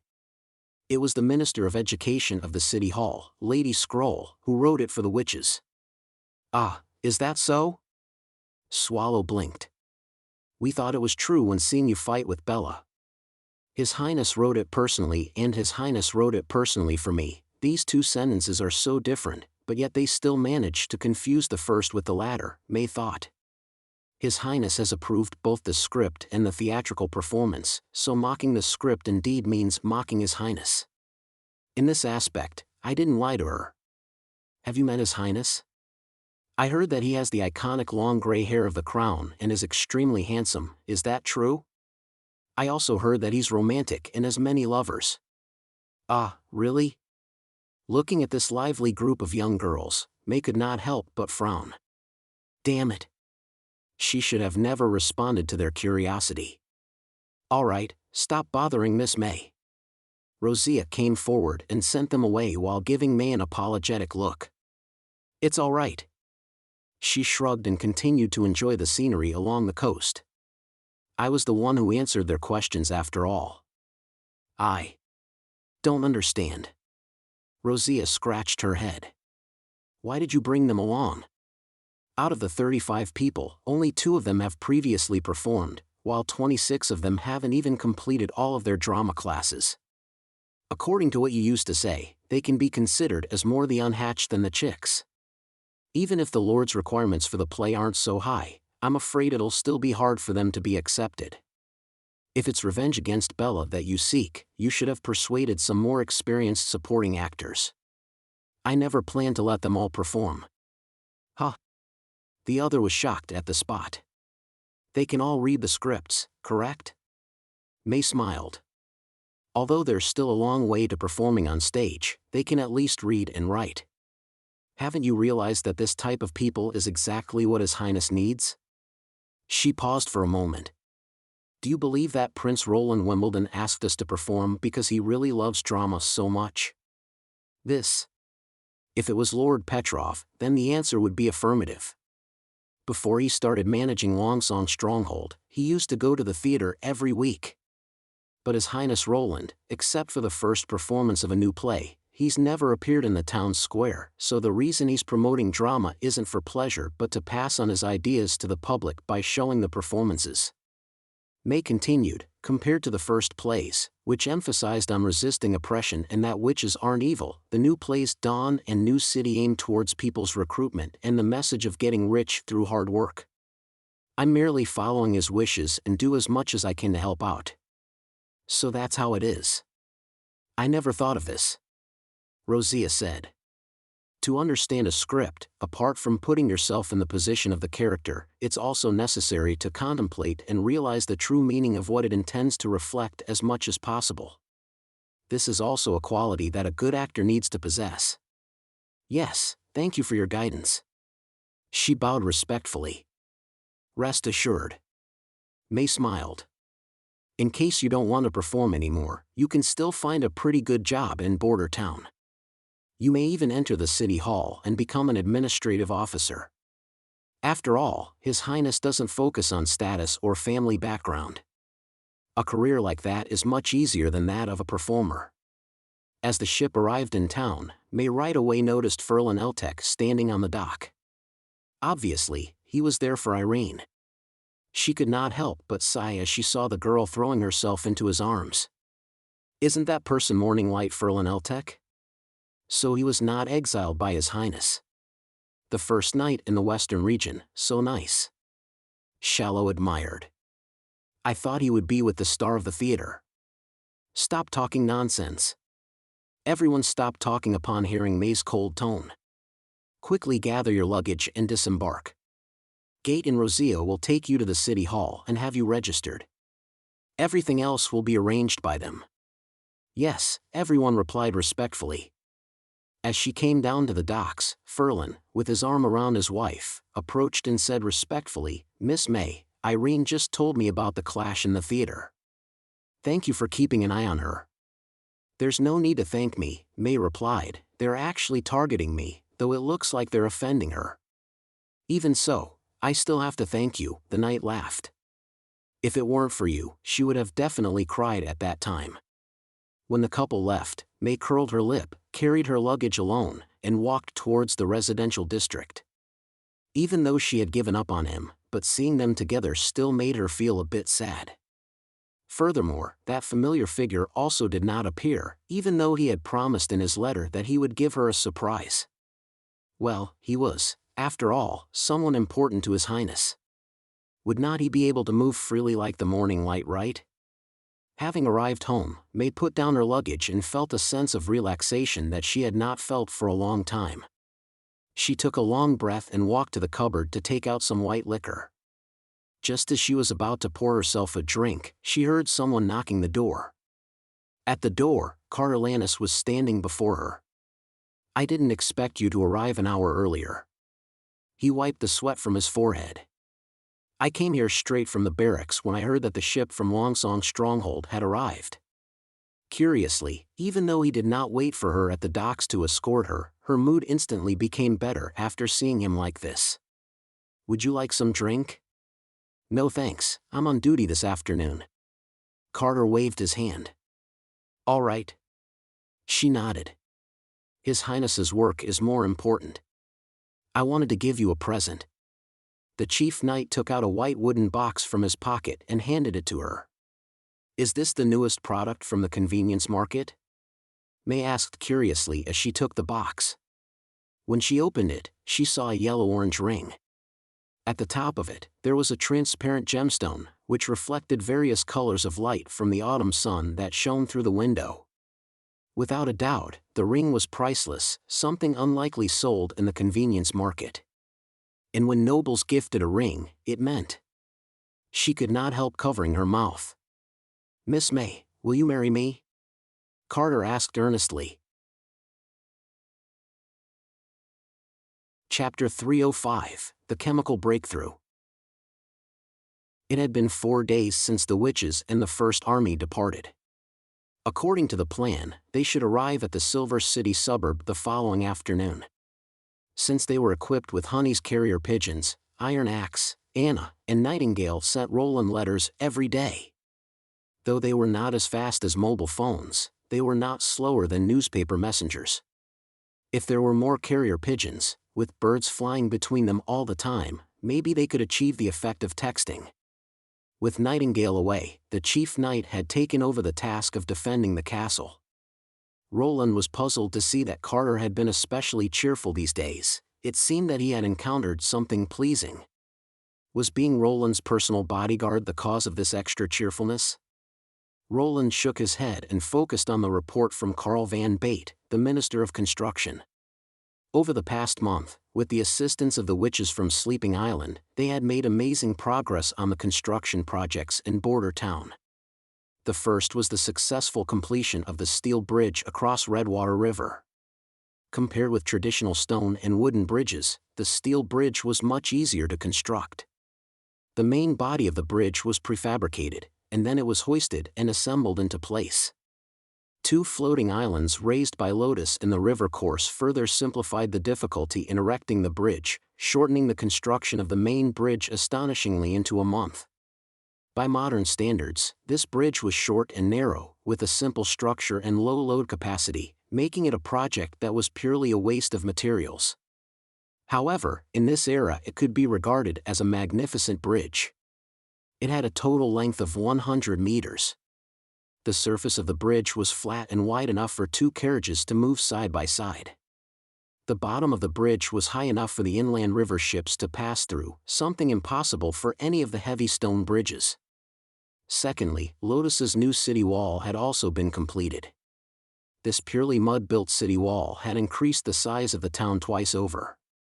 If he built a city on the basis of the town in the future, the original town would be the virtual inner city.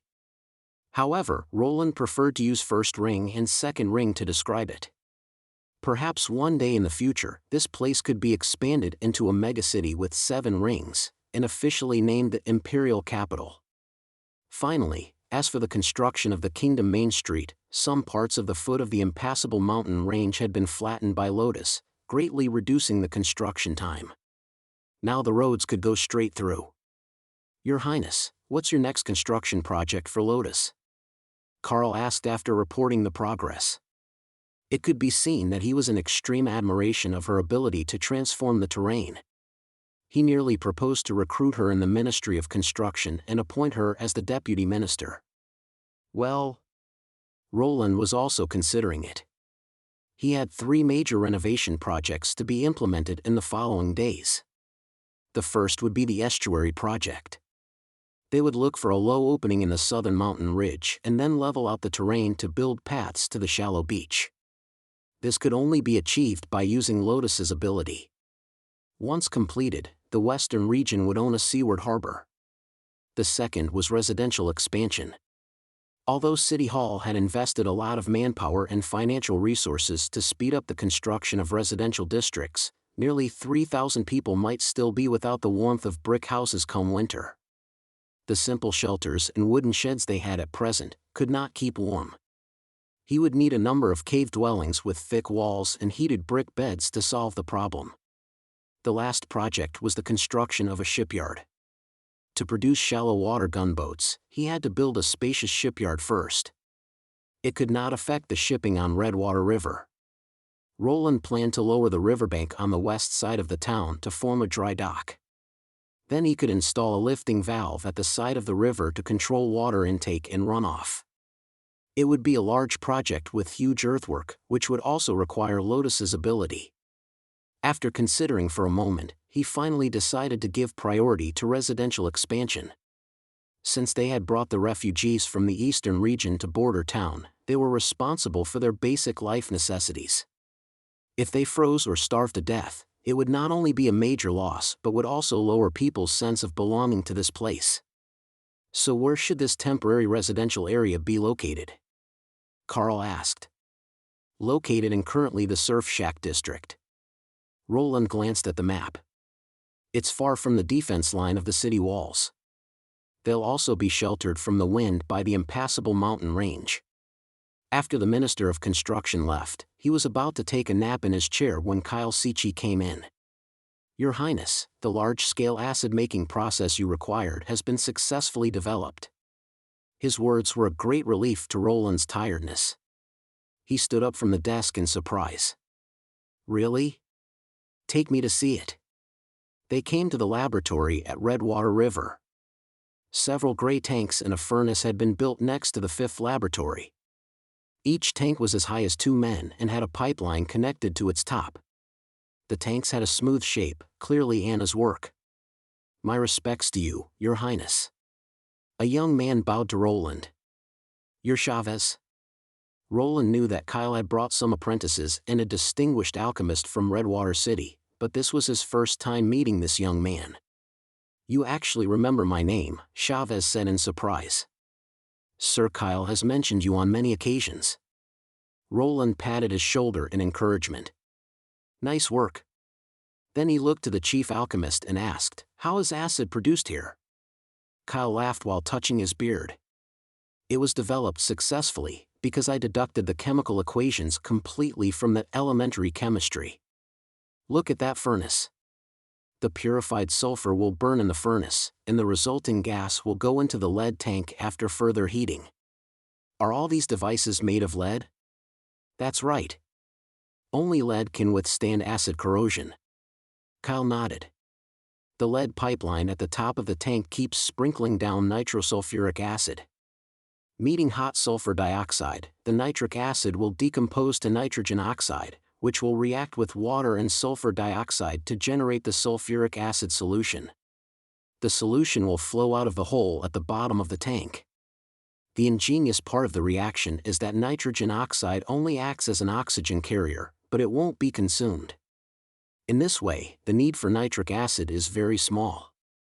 Once the reaction starts, it can go on working forever. How's its output? Roland patted the lead tank excitedly. Large-scale acid production was a prerequisite for the mass production of smokeless gunpowder. If this problem had been solved, he could produce the ammunition for the new generation flintlocks and cannon. This is the 4th device I've tested. Its daily output is equal to a week's output from the laboratory. We use a dry distillation method for a week, the chief alchemist proudly said. It isn't large because I just made it for testing. If I can use larger lead tanks, the output can be further improved. That's really good news. Roland laughed. When Miss Anna returns, you can immediately start building a larger scale acid plant.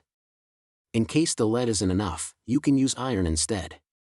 Miss Soraya's coating can make iron containers withstand acid corrosion. Kyle nodded, but his next words made the prince's smile fade away. The large-scale acid-making process has succeeded, and all 5 laboratories are filled with apprentices. Your Highness, would you please award the intermediate chemist to me as you promised? Chapter 306, In the Castle Backyard. Scroll stood behind His Highness Roland, quietly watching him writing out the manuscript. The autumn sunshine shone through the window onto her back, making her feel like being bathed in warmth. Oh, what contents should also be included, in addition to gain and loss of electrons? Can anyone tell me? I'm waiting online. The prince wrote down some words on the paper from time to time and then began to hold his forehead to meditate, occasionally saying some incomprehensible nonsense. Originally Scroll was somewhat worried about his physical condition, but later she realized that this was just the normal state of His Highness when he tried to recall his knowledge. Only today his symptoms were much more severe than before. Unfortunately, I can't help him. Scroll lightly sighed. I'm afraid Anna is the only witch who can help him in this aspect. I've already memorized the several pages His Highness wrote earlier. However, I just remember the contents but don't understand them at all. The knowledge is much deeper than the basic principles of mathematics and natural science we've learned in the past. Just reading it has already made me feel dizzy. No wonder that His Highness is so frustrated. How about we call it a day? Scroll could not help but say to His Highness. Roland gave up and dropped his pen, leaning against the chair. Then he sighed. I really envy your ability of never forgetting anything. If I could be like you, I would never need to worry about exams. Then I would be admitted to a famous university and achieve the pinnacle of my career. She automatically ignored the latter part of his words as nonsense. Did your Highness also need to take exams in the palace? Yeah. Otherwise, how can they figure out which prince is more excellent, he muttered. In fact, sometimes remembering everything isn't so good, Scroll said with a smile, things like bad encounters, sadness, and griefs. I'd rather I could forget them. When she lived in Seawindshire, she had been beaten and insulted countless times, just because of being poor. Until now, she could still remember the blows to suffering, the twisted faces of those perpetrators who beat her to release their anger, and the pain of each hit and kick. Only after she was sheltered by an old captain with broken legs, had her life become slightly better. In fact, in places like the slums, every day many people died from fighting and killing each other, which was not less than those from hunger and coldness. For a long time, she had detested herself for clearly remembering the hardships she encountered. The scenes were so clear that the insufferable experiences turned into her nightmares every night. Until she entered adulthood and awakened to gain the derivative skill, Book of Magic, she began to understand that she had an extraordinary memory because she was a witch.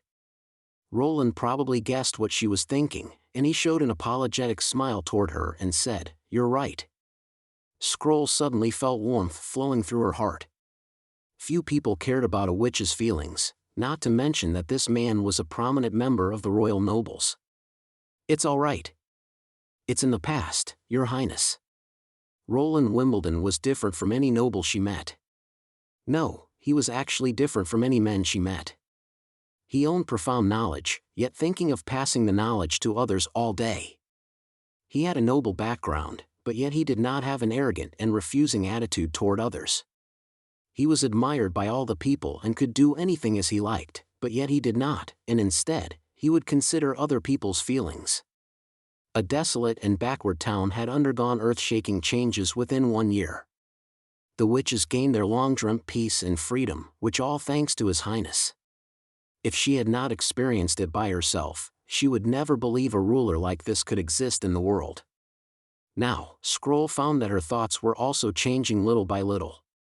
She had not agreed with His Highness' decision of marrying with a witch in the past. But at this moment she felt that no matter who he married, His Highness would ascend the throne of the Kingdom of Grey Castle. He did not rely on those noble members who knew nothing but following the routines and greedily fighting for power and fortune. Instead, he relied on people who supported him because he brought a better life to them. She vaguely felt that this power would be stronger than any other power before. Ah, well, Roland suddenly rubbed his head and said, "This is the last page. Will we continue tomorrow?" "No, just give it to him like this. With another physics textbook, it'll be enough for him to study for a long time." His Highness took a new piece of paper and quickly wrote a few characters. After all, it's normal for a book from ancient times to have some missing pages, right? Scroll took the paper and saw the name of the book on it, Intermediate Chemistry, Remnant. After finishing her memory work, she left his office and was ready to go to the city hall, but was attracted by the magnificent view of the castle backyard. After the expansion of the castle walls, the backyard became almost as large as the town square. It was planted with a wide variety of plants within less than a week. there was no doubt that this must be the masterpiece of Leaf. Scroll walked deep into the garden along the passage of olive trees. After passing through a dense row of sugar canes, she saw Leaf sitting by a small pond. Leaf did not bundle her hair into the usual braids. Instead, she had her green long hair casually hanging around her shoulders.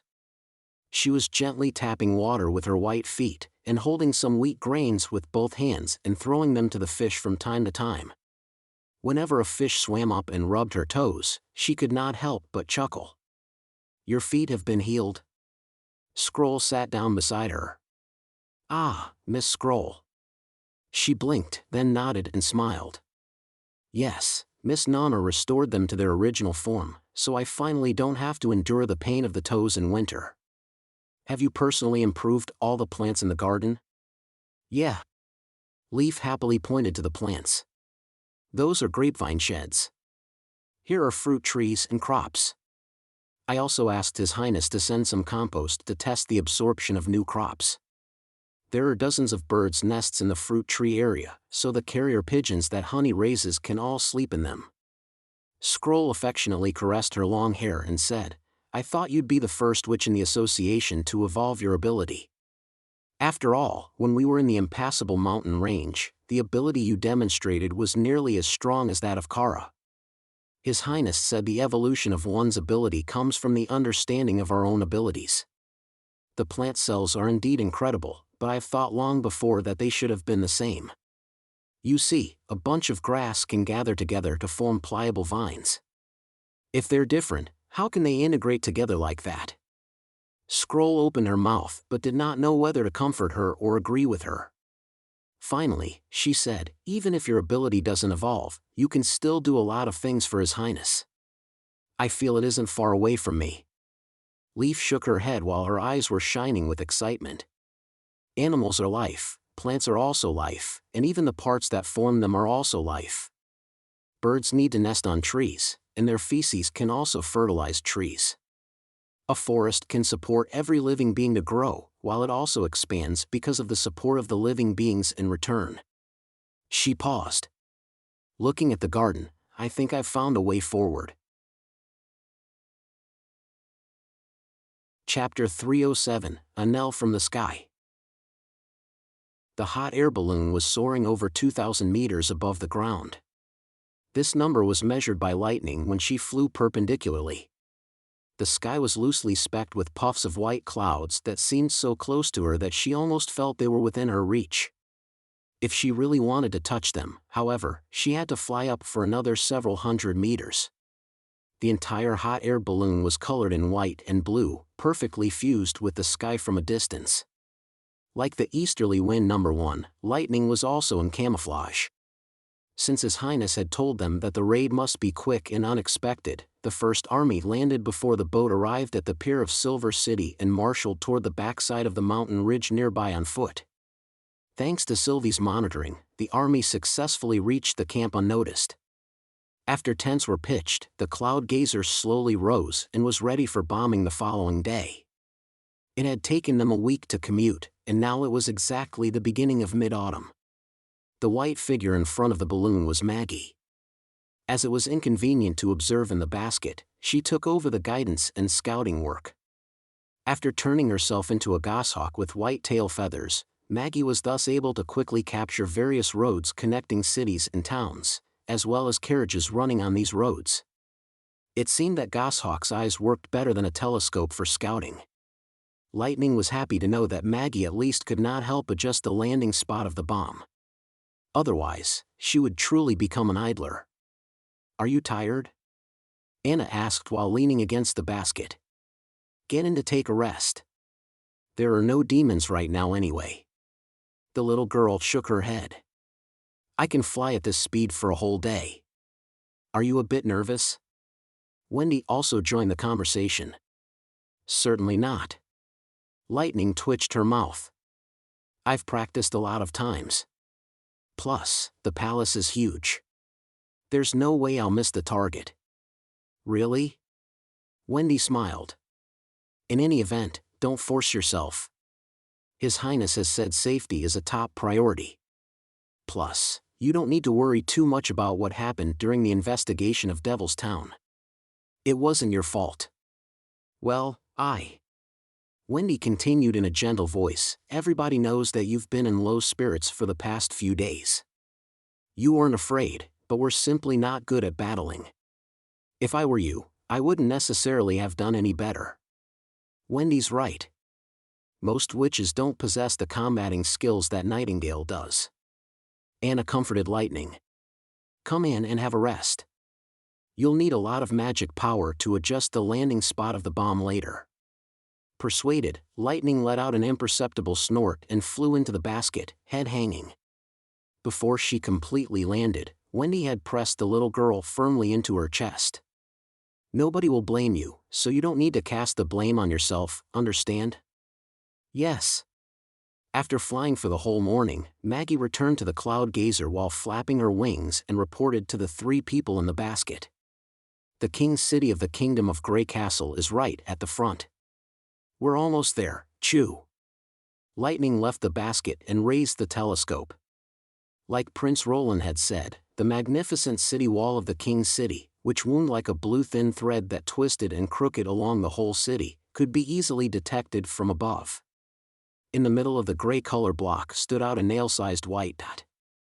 Based on the original plan, they should have first distributed pamphlets before dumping the Easterly Wind No. 1. After several trials, however, they had discovered it was impossible to have the flyers land at their designated spot, even with loadings. If they lowered the height, they would then be easily spotted by people on the ground. After all, the Cloud Gazer was not a tiny balloon. People would naturally look up when sheets drifted down and thereby see them flying in the sky.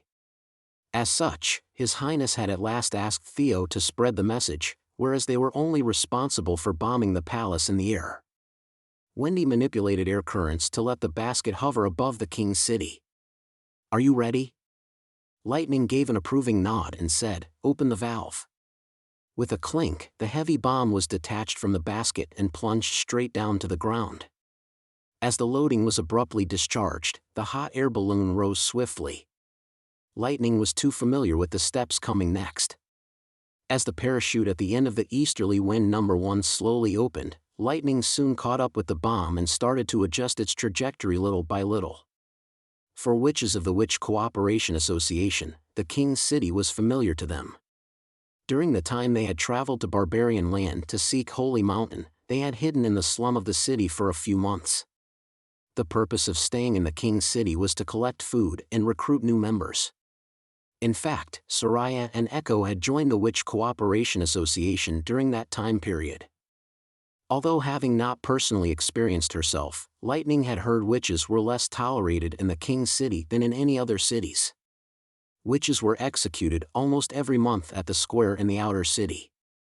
Therefore, their stay in the King's City had been the shortest among all others, for to linger 1 more days had meant more suffer from the loss of their sisters. Lightning did not like this flourishing capital at all. If she could throw the bomb right above Timothy's head and end his regime, she would be very glad to do so. She believed that if Roland were the ruler of the Kingdom of Grey Castle, there would have been no such tragedies. Right now she just got an opportunity to correct the error. Winds whistled in her ears. As Lightning flew lower, the landscape below started to become clearer. More details of the palace in the inner city were presented. Compared with the low-rise residences where peasants lived, the palace was much larger. Its main architecture consisted of a dome temple, a reception building, and a tower castle. There were also numerous complementary buildings such as barns, barracks, and stables. In view of the fact that the castle was fortified and that its roof structure was complicated, Roland picked the temple as the bombing target because it was easier for them to ignite the fuse there. With the bomb dropping rapidly, it was soon about time to detach the parachute. Lightning pulled the trigger to let the sleeve separate from the bomb while at the same time quickly flying upward with the sleeve. Although she remembered His Highness had told her repeatedly to fly high enough to keep herself safe before the bomb landed and not to turn around to see the explosion, the little girl still lowered her head in curiosity. A blinding flash lighted up the temple, and soon a fireball began to grow in size. The white illumination immediately turned into a bright orange-red color and was then engulfed by the surrounding smoke and ashes that sprang up. The blast only took a few seconds. Next, Lightning heard a deafening explosion that almost tipped her over in the air. She had never seen a real battlefield full of bombards before, but she was totally shocked by the monstrous power of the easterly wind number 1. The noise produced by the bomb was 10 times more than all the sounds produced by those terrifying weapons that discharged iron balls. Smogs that ejected from windows enveloped the pillars surrounding the temple, permeating throughout the garden and the hallway outside. Presently, several cracks appeared around the dome where the bomb landed. Lightning's attention was attracted to the explosion. She gazed at the last of the temple while holding her breath. In a second, black cracks were all over the dome like spilled ink that streamed down.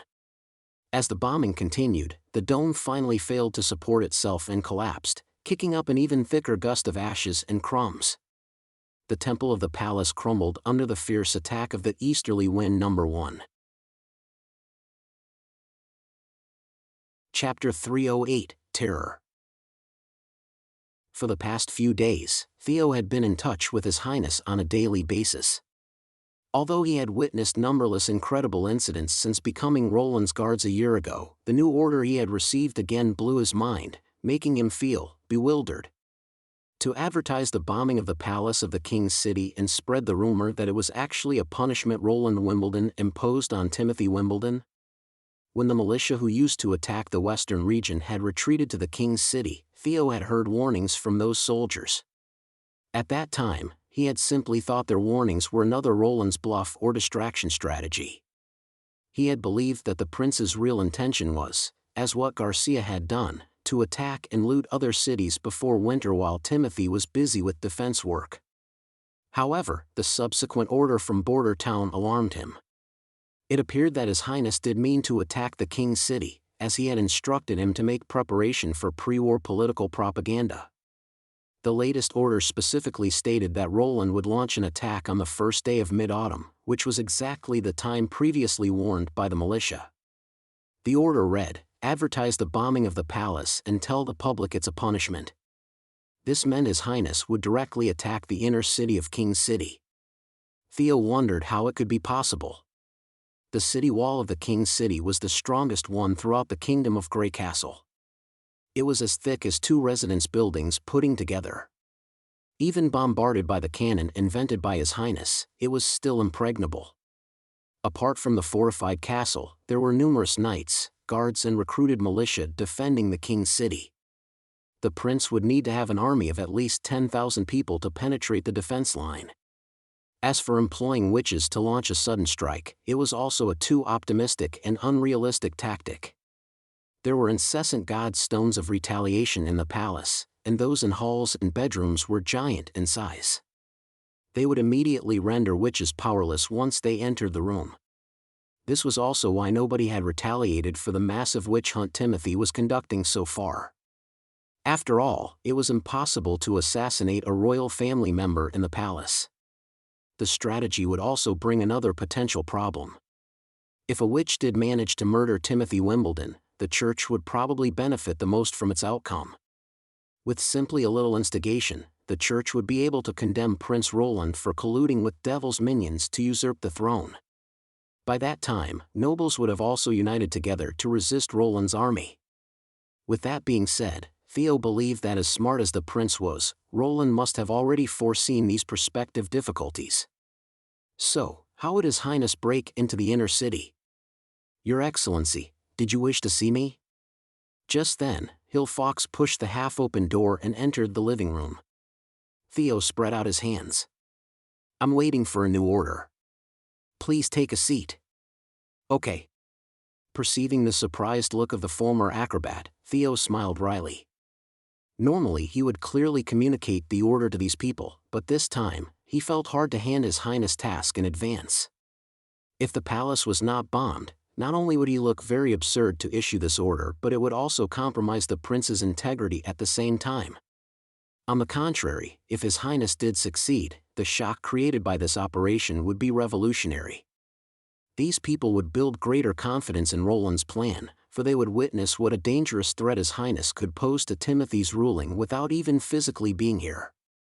It would be a much more earth-shaking blow than oral advertisements. In this light, Theo decided to pick a middle way, which was to ask Hill to wait for the bombing in the inner city.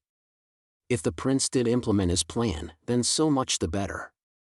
If the plan failed, he would just say the messenger got held up with something on their way. Have some tea? Theo smiled. Don't have a questioning look all the time. The most important thing for an intelligence agent is to conceal himself, sir. Hill took the teacup and said, I've seen many members of the patrol team on the street recently. It looks like that the number of the guards on the city wall has also doubled. Does it have something to do with His Highness' order? That's right. Timothy. No sooner had Theo finished his last sentence than a thunderbolt roared above the mansion. Windows rattled at the powerful sound. Although the shock was quite fugitive, Theo could clearly feel the ground was shaking. Hill was caught fully unprepared and the teacup in his hand fell to the ground and shattered into pieces. Hill was dumbfounded. I'm sorry, sir, but what just happened? Follow me, Theo answered gravely. As soon as the pair ran out of the mansion, their attention was diverted to a streak of black smoke around the palace area. Apparently, that was the cause of the previous thunderbolt. Theo had seen His Highness cannons and flintlocks, so he knew only alchemical powder could create such severe damage. He also believed regular cannons could not generate such an intense shock. It was more like the offspring of the explosives that had been used to attack armored demonic beasts earlier. Hill gaped in disbelief, looking perfectly incredulous. So His Highness' warning is indeed true? Yes. Theo was relieved. He turned around and put on an unfathomable look. This is also the new order issued to you by His Highness. Timothy's face went livid. He looked at the fallen chandelier, too frightened to pronounce a word. Your Majesty, I am. Your Majesty, are you okay? The Prime Minister was choked by thick ashes in the air. Hell, what just happened outside? Timothy was silent. His dry throat forbade him to make a reply promptly. A silver-armored knight had just been crushed by the chandelier. The knight had just been about to report to him on the recruitment of refugees when the chandelier plunged and broke his neck. Timothy could not imagine what would have happened if he had paced one more step forward. At this thought, all his hair stood up on its ends. Was that an earthquake? The treasurer had yet to fully recover from the shock. We've got to get out of the castle right now and go to an empty field. That's right, Your Majesty. It isn't safe in here. Shut up, all of you. Timothy growled. The moment he yelled, he noticed that he almost lost his voice as if somebody were pressing on his neck. Knight Weimer, take me to the basement right now. Yes, Your Majesty. Although a little nervous, Steelheart Knight was overall calm compared with the other ministers. He helped Timothy up and led him downstairs. While they were walking, the new king noticed the ground was littered with broken glass. Through the broken windows, he saw the hall of Skydome next to the castle was completely gone, except a few lonely stone pillars enveloped in smog. This was definitely not the effect of an earthquake, but of an explosion generated by a large amount of snow powder. Timothy realized that it was almost suicidal to slip out of the castle now, for God knew where else Roland Wimbledon had deployed snow powder. Therefore, the basement built with thick, sturdy stones was the only safe place. Damn it! Timothy cursed within himself. He wondered how his fourth brother possessed those alchemical weapons. Could it be possible that Garcia had given Roland the ingredients and asked him to wage a war against him before she had left Port of Clearwater, so both he and Roland would be consumed by the battle? Even if that was the case, how did Roland manage to ship snow powder to the palace?